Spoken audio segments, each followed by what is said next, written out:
Lu tahu nggak? Ada seorang khalifah yang saking cintanya sama ilmu pengetahuan, dia sampai didatangi Aristoteles. Dalam mimpinya namanya Al-Ma'mun, seorang khalifah muslim, ilmuwan yang berani menantang dogma. Al-Ma'mun lahir tahun 786 Masehi di Baghdad, di tengah kemewahan dan intrik istana Abbasiyah. Ayahnya adalah Harun al-Rashid yang kemarin kita bahas, khalifah legendaris yang memerintah kekaisaran Islam di puncak kejayaannya. Tapi Al-Ma'mun tumbuh berbeda dari saudara-saudaranya. Sejak muda Rustiye menunjukkan ketertarikan obsesif pada buku, diskusi filsafat, dan ilmu pengetahuan. Ia belajar teologi, matematika, astronomi, hingga filsafat Yunani. Ibunya, Marajil, berasal dari Persia. Ini membentuk pola pikir Al-Ma'mun yang lebih rasional dan terbuka dibanding bangsawan Arab murni di istana. Titik balik hidup Al-Ma'mun terjadi pada suatu malam yang mengubah sejarah dunia.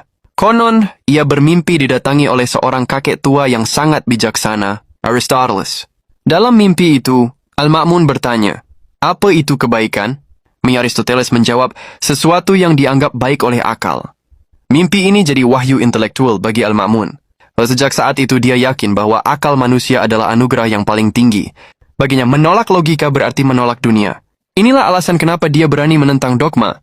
Dia merasa punya mandat langsung dari pikiran terbesar masa lalu untuk menyatukan agama dengan sains. Saat Harun al-Rashid wafat, kekhalifahan terbelah. Tahta jatuh ke tangan saudara tirinya, Al-Amin, sementara Al-Ma'mun ditempatkan jauh di timur di Khurasan. Awalnya ia menerima, tapi ketegangan dan ambisi akhirnya meledak menjadi perang saudara. Konflik ini merontokkan stabilitas Abbasiyah selama bertahun-tahun. Al-Ma'mun menang, tapi kemenangannya pahit. Ia naik takhta setelah Baghdad jatuh dan Al-Amin wafat. Sejak saat itu, Al-Ma'mun memerintah dengan satu penyesalan besar. Kekuasaan bisa runtuh kapan saja jika tak didukung legitimasi intelektual dan moral. Begitu berkuasa, Al-Ma'mun mengambil arah yang belum pernah diambil khalifah manapun. Ia menjadikan ilmu pengetahuan sebagai fondasi negara. Baghdad diubah dari pusat pemerintahan menjadi pusat intelektual dunia.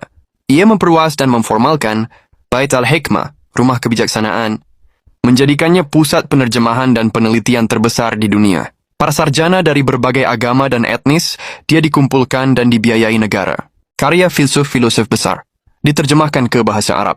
Ini bukan sekadar penerjemahan, tapi pengembangan ulang. Al-Ma'mun sendiri aktif dalam sains. Ia memerintahkan pengukuran keliling bumi di padang pasir, sinjar dengan metode astronomi. Ia membiayai observatorium dan riset langit. Di masanya, astronomi dan matematika, Islam melampaui pengetahuan. Eropa berabad-abad kemudian, baginya, memahami alam adalah cara memahami yang kita nggak tahu. Namun Al-Ma'mun terlalu percaya pada akal dan logika. Ia mendukung aliran Mu'tazilah yang menekankan rasionalitas dalam teologi.